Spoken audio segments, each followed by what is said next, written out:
கடவுள் செய்யும் வேலையா இது. அனுசூயை அப்படின்னு ஒரு பெண், தர்ம பத்தினி, நிறைமொழி மாந்தர் மறைமொழி காட்டி விடும்னார்.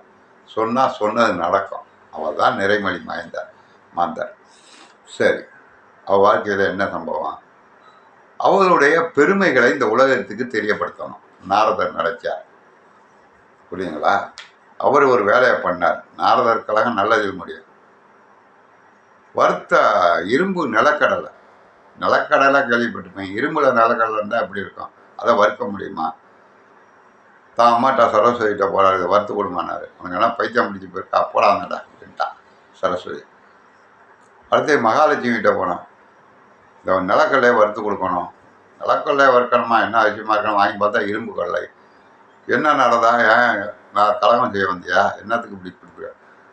பூமியில் வறுத்து கொடுக்குறாமா, உங்களால் வறுத்து கொடுக்க முடியுமா, முடியாதா அப்படின்னா.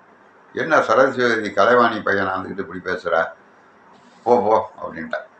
சரின்னு நேராக உமையவள் பராசக்திக்கிட்ட வந்தான். அவளும் பார்த்து நக்கலாக சிரித்தான். என்ன நாரதா, இன்னைக்கு வேற இடம் கிடைக்கலையா உனக்கு? இரும்பு கடலை கொண்டாந்து வறுத்து கொடுன்னு சொல்லிய. பூமியில் ஒருத்தி வறுக்கிறா தாயி. யார் அவ? அனுசூயின்னு ஒரு பெண்ணு அப்படின்னு. வா பார்க்கலான்னு 3 பேரும் கிளம்பி வந்துட்டாங்க. வந்தான், கதவை தட்டினான் நாரதர். அனுசூயை கூப்பிட்டான். அம்மா தாயை, இந்த நிலக்கடையை வறுத்து கொடுக்க முடியுமா அவங்களால? பார்த்தாரு. அவள் நிறைமொழி மாந்தர் அல்லவா, இல்லைன்னு சொல்ல மாட்டா.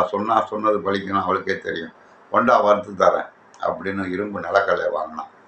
வறுத்து உடனே கையில் கொடுத்துட்டான். அது எப்படி வறுப்பட்டதுங்கெல்லாம் கேள்வி கேட்காதீங்க, அதுக்கு வேறு விளக்கம். பார்த்தாங்க 3 தர்ம பத்தினிங்க. யார்? கலைவாணி, மகாலட்சுமி, உமையர். நம்மளை விட சக்தி படைத்தவளாக இருக்கல, நம்மளாம் முடியாதுன்னு சொல்லிட்டோமே, என்ன பண்ணுறது? இவளை எப்படியும் சக்தியை இறக்கணும் கொஞ்சம். அப்போதான பொறுமை விளங்கும். என்ன செய்யலாம்? 3 கணவன் மாட்டேன்னு சொன்னாங்க. 3 கணவன் மாரும் வந்துட்டானோ சாமியார் வேஷம் போட்டு. வந்தவொடனே அவள் தர்மாத்தியாரங்களாக வந்து சாப்பாடு போடணும். கணவன் இல்லையே, நாங்கள் சாப்பிட மாட்டோம். அதனால இல்லை, என் கணவன் வந்தால் கோச்சிக்கோ, நான் சாப்பாடு போட்டே ஆகும். நாங்கள் 3 பேர் சாப்பிட்றோன்னா அதுக்கு ஒரு கண்டிஷன். என்ன? ட்ரெஸ்ஸே இல்லாமல், ஆடையே இல்லாமல் சோறு போடணும். உணவை பாருங்கள், கடவுள் செய்கிற வேலையா? அவள் ஓகேன்ட்டா. அனுசூயை செய்தி அந்து போட்டானு அப்படி சொல்கிறான். கையை கழுவிட்டு இலையில உட்காண்டாவும் 3 பேர்.